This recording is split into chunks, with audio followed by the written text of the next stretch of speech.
নার্গিস ছিলেন বলিউডের একজন অভিনেত্রী। তিনি স্বর্ণযুগের অভিনেত্রী ছিলেন। নার্গিস 1929 সালের 1 জুন ভারতের পশ্চিমবঙ্গের কলকাতায় এক পাঞ্জাবি মুসলিম পরিবারে জন্মগ্রহণ করেন।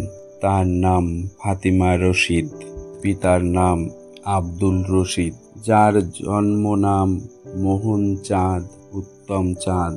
তিনি রাওয়ালপিন্ডির এক ধনাঢ্য পাঞ্জাবি হিন্দু পরিবারে জন্মগ্রহণ করেছেন, যিনি পরে ইসলাম ধর্ম গ্রহণ করেন। তার মায়ের নাম জর্দান বাই, হিন্দুস্তানি শাস্ত্রীয় সঙ্গীত শিল্পে এবং ভারতীয় চলচ্চিত্রের অন্যতম অগ্রদূত।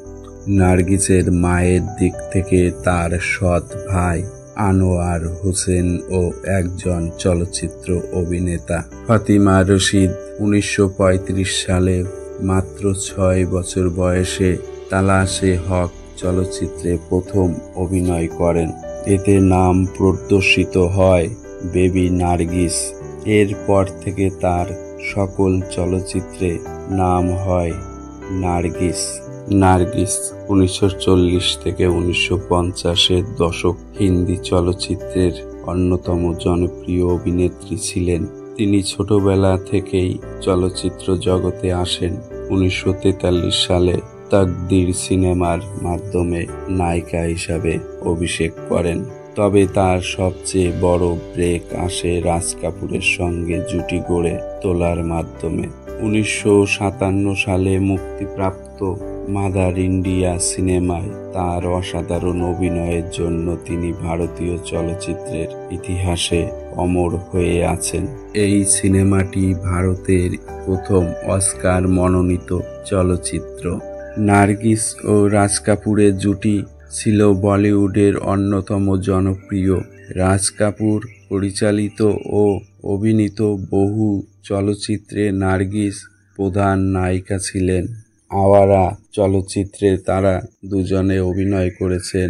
শ্রী 420 চলচ্চিত্রে তারা অভিনয় করেছেন।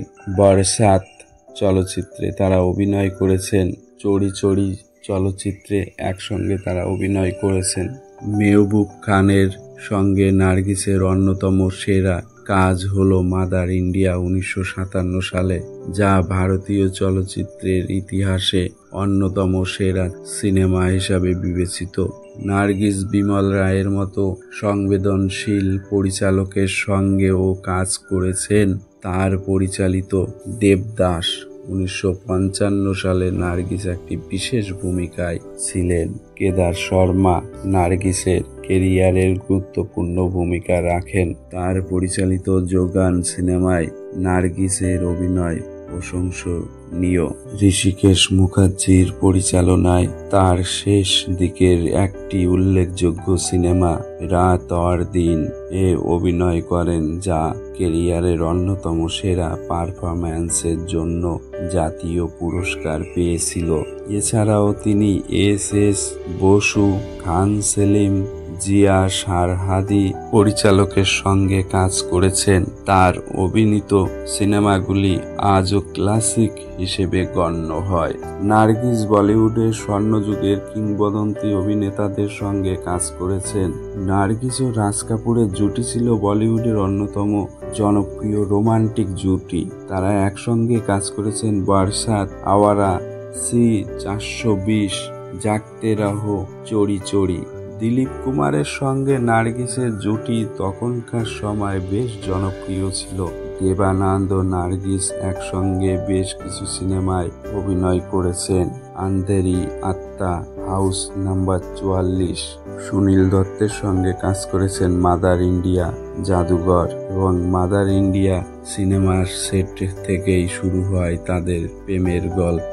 অশোক কুমারের সঙ্গে কাজ করেছেন নার্গিস, হুমায়ুন আদালত। রাজকুমারের সঙ্গে কাজ করেছেন মাদার ইন্ডিয়া। মতিলালের সঙ্গে কাজ করেছেন আগ হাম লোগ সিনেমায়। গুরুদত্ত ও নার্গিস একসঙ্গে কম সিনেমায় কাজ করলেও তাদের রসায়ন প্রশংসিত ছিল।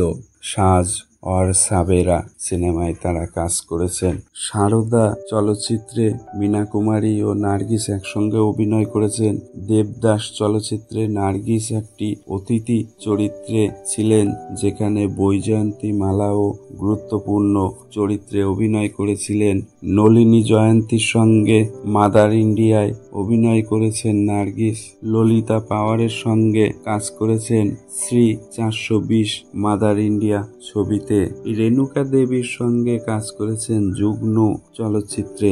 সুরায়ার সঙ্গে কাজ করেছেন। তখনকার দিনের প্রতিদ্বন্দ্বী ছিলেন সুরায়া। নার্গিস সুরায়া এক সময়ের প্রতিদ্বন্দ্বী অভিনেত্রী ছিলেন, তবে তারা একসঙ্গে কিছু সিনেমায়ও অভিনয় করেছেন। নার্গিস সুনীল দত্তের স্ত্রী ছিলেন। 1957 সালে মুক্তিপ্রাপ্ত মাদার ইন্ডিয়া সিনেমার শুটিংয়ের সময় তাদের পরিচয় হয়। শুটিং চলাকালীন একদিন সেটে আগুন লেগে যায় এবং সুনীল দত্ত সাহসিকতার সঙ্গে নার্গিসকে বাঁচান। এই ঘটনার পর নার্গিস তার প্রতি গভীরভাবে আকৃষ্ট হয়। এরপর তারা প্রেমে পড়ে এবং 1958 সালে বিয়ে করেন। তাদের দাম্পত্য জীবন ছিল সুখী ও স্থিতিশীল। নার্গিস ও সুনীল দত্তের 3 সন্তান: সঞ্জয় দত্ত অভিনেতা, প্রিয়া দত্ত রাজনীতিবিদ ও নম্রতা দত্ত। নার্গিস ও সুনীল একসঙ্গে সমাজ সেবামূলক কাজেও যুক্ত ছিলেন। নার্গিস 1958 সালে পদ্মশ্রী পুরস্কার লাভ করেন। জাতীয় চলচ্চিত্র পুরস্কার 1968 সালে রাত और দিন সিনেমার জন্য পান। ফিল্মফেয়ার লাইফ টাইম অ্যাচিভমেন্ট পুরস্কার লাভ করেন 1978 সালে। নার্গিস দীর্ঘদিন ধরে ক্যান্সারে আক্রান্ত ছিলেন। তার পুত্র সঞ্জয় দত্তের প্রথম সিনেমা রকি মুক্তি পাওয়ার কিছুদিন আগে 1981 সালে 3রা মে তিনি মারা যান। তার মৃত্যুর পর Nargis Dutta Memorial cancer foundation প্রতিষ্ঠিত হয়, যা ক্যান্সার রোগীদের সাহায্য করে। নার্গিস ভারতীয় চলচ্চিত্রের এক কিংবদন্তি, যিনি আজও তার অসাধারণ অভিনয় ও সমাজ সেবামূলক কাজের জন্য স্মরণীয় হয়ে আছেন। কেমন লাগলো নার্গিসের জীবনী জানাবেন কমেন্টের মাধ্যমে এবং লাইক করুন, সাবস্ক্রাইব করুন ও এই চ্যানেলের পাশে থাকুন। নমস্কার।